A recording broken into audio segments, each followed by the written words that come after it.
Acorda, sucupira!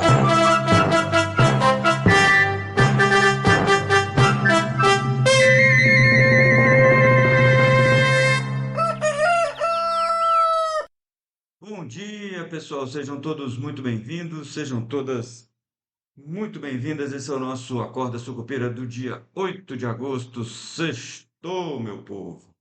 Sextou hoje um dia que deve ser um pouco mais tranquilo, né? Apesar dos pesares, né? Super tranquilo, né? A gente tem aí um pouco de expectativa é, sobre como o mercado vai reagir ao resultado da Petrobras. A Petrobras teve um resultado que foi bom, foi em linha com o que o pessoal estava esperando, em lucro, etc. e tal, mas teve um dividendo um pouquinho menor, né? E isso, um pouquinho não, bastante menor. E isso acabou ajudando aí a trazer um pouquinho de receio pro, como é que se fala?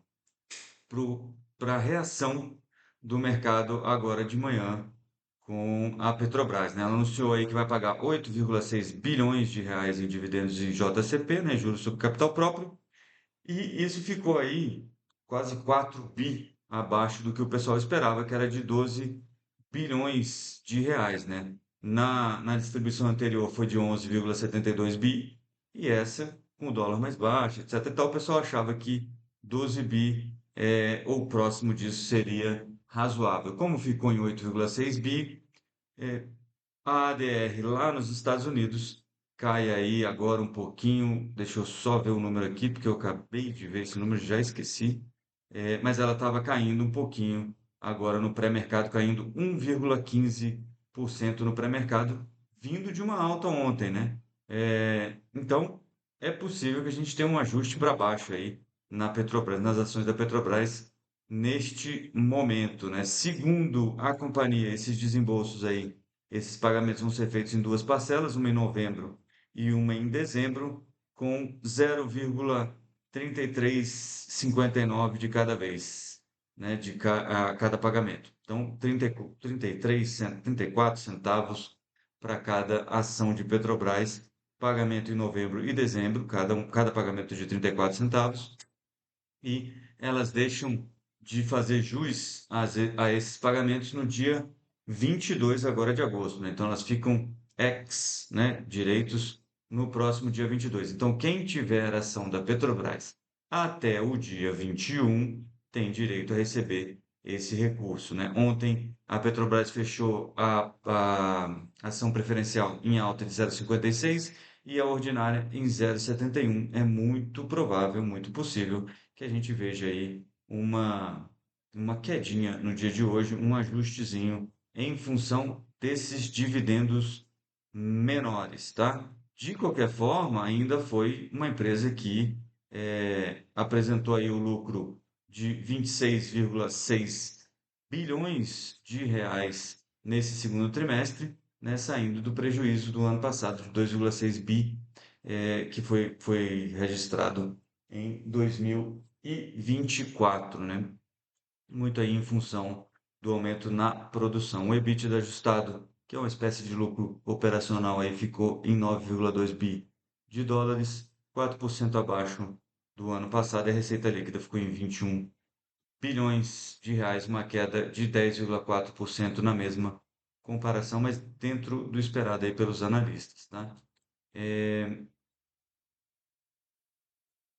Eu acho que é mais ou menos isso. Para a Petrobras, teve vários resultados ontem, em geral, resultados bons das empresas brasileiras, tá? Então a gente espera uma bolsa mais amigável, né? Em geral. A parte de cíclicos, Magazine Luiza, por exemplo, reverteu o lucro de 23,6 milhões do ano passado para 24,4 milhões de prejuízo nesse ano. Mas ainda teve aí um aumento do EBITDA, do lucro operacional, com alta anual aí de 4,9%. Loja Renner apresentou lucro líquido de 404 milhões, Asas lucro de 283, também com alta, Loja Renner com alta no lucro, Asas também com alta no lucro, Grendene também com uma super alta, né? Registrou lucro líquido de 143, 244% de alta na comparação anual. A Alpargatas também com alta anual. Vivara alta de 24,7%. Açaí com avanço de 11,8% e Pets com avanço de 81,8% também no lucro líquido ajustado. Então, assim, você vai vendo que esses setores de consumo, setores cíclicos, se beneficiando dessa injeção de recursos via crédito subsidiado e outras cositas mais que a gente tem visto aí recentemente, tá bom? Então, isso pode trazer um pouquinho de alívio para essas empresas, tá? É, Tenda, né, na parte de construção aqui, Tenda registrou alta também registrou um lucro líquido de 203, é, contra 4,5 milhões de lucro líquido do ano passado. Então, alta também aí de uma alta muito grande, né, de 4,5 para 203. A Exetec, que também é uma construtora, 139 milhões no segundo trimestre, alta de 57. Então, as empresas é, lucrando mais, ganhando mais dinheiro, e isso deve se refletir nas bolsas de valores, tá? A Sanepar, por outro lado, aí, que é uma ação mais defensiva, né? O pessoal coloca saneamento aí para ficar um pouco mais defensivo. Defensivo teve uma queda de 29,7 na comparação anual, embora a receita líquida tenha crescido um pouquinho, tá? Tem muitos resultados, então a gente eu só estou passando aqui por alguns para mostrar que, de forma geral, aquela conversa que a gente estava tendo ontem na live de o que está mandando na Bolsa de Valores, a gente pode indicar que é, hoje a gente tem resultados, né? Hoje que eu digo, nos últimos dias a gente tem resultados das empresas, resultados dos negócios que têm ajudado a colocar a bolsa em patamar positivo também. Lembrando que ontem o Ibovespa fechou em 1,48 de alta aos 136.527 pontos, né?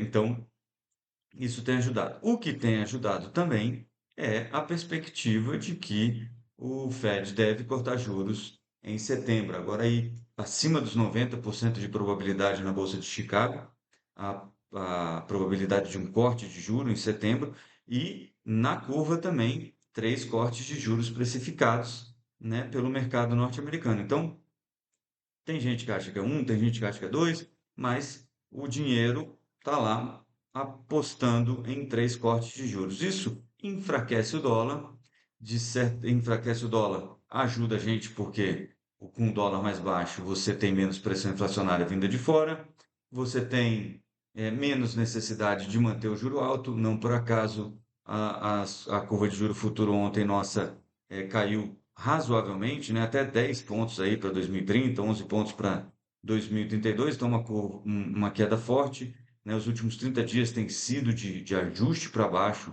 na curva de juros e isso ajuda também a levar a bolsa para novos patamares, tá? Isso também tem impulsionado a bolsa para cima. Hoje, né, no cenário internacional, então, no que diz respeito a juros, tem a confirmação aí do presidente Donald Trump de que o Stephen Miran, que é um dos assessores econômicos da Casa Branca, vai ficar aí como um mandato tampão na vaga da Adriana Kugler, que saiu agora. O pessoal acha que ele passa fácil pelo Senado, pela sabatina no Senado. Lá é que nem aqui, nessa parte dessa sabatina para o Fed, né? Não tem muito. Ninguém vai ficar discutindo muita coisa. O presidente mandou, tá tudo certo, toca o barco.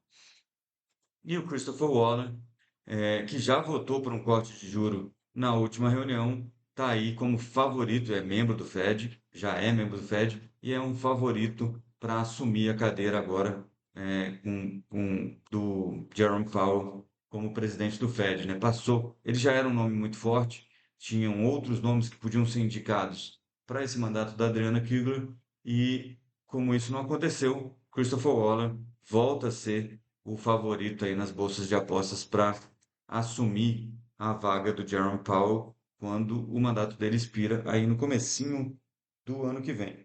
Tudo isso conflui para a gente apostar aí ou aumentar as apostas num corte de juros ainda este ano e mais de um, né? E ainda em setembro, né? Então, isso tudo tem ajudado os mercados. Lembrando que hoje a gente tem o fim do prazo que o Trump deu para a Rússia eh, parar, cessar, né, as agressões contra a Ucrânia, mas ontem ele meio que desconversou sobre o que vai acontecer a partir de amanhã, né? Perguntado sobre isso, ele disse: "Ah, vai depender muito do Putin", né? E desmentiu uma história de que o Putin teria que conversar com o Zelensky antes de conversar com ele. É, disse que não, que o Putin, basta o Putin ligar para ele, que eles conversam e que está tudo certo e se ajeitam aí nessa história. E aí tem, né, com tudo isso, tem a história do petróleo russo. A Índia, que está com a ameaça de ser sobretaxada em mais 25% se continuar comprando petróleo russo, diz que vai fazer um acordo econômico estratégico com a Rússia, né? Então, esse movimento do Trump acaba empurrando, né, que é um movimento para tentar desmantelar o BRICS, na verdade pelo menos por enquanto, o BRICS está ameaçando ficar mais unido, é, não contra, né, mas nessas negociações que tem como contraparte aí os Estados Unidos, né? Então a gente tem que olhar com isso com um pouco mais de carinho para ver realmente se o BRICS tem como se sustentar e sustentar essa briga com o Donald Trump, né? A China ainda compra petróleo russo, mas por enquanto os Estados Unidos não fala nada sobre isso e também tá aí, já anunciou que provavelmente vai estender aí o prazo para que a China negocie as tarifas, né? Então, hoje é um dia mais vazio de indicadores econômicos, tem algumas falas públicas aí do Diogo Guilhem, do Banco Central, da Tebet no evento do Jota, mas nada que deva mexer muito com os mercados além aí dos resultados corporativos. Beleza? Então eu vou ficando por aqui. Boa sexta-feira, bom fim de semana a todos. A gente se vê na semana que vem de volta aqui no nosso Acorda Sucupira. Beleza? Até lá, força Sucupira! Acorda, Sucupira!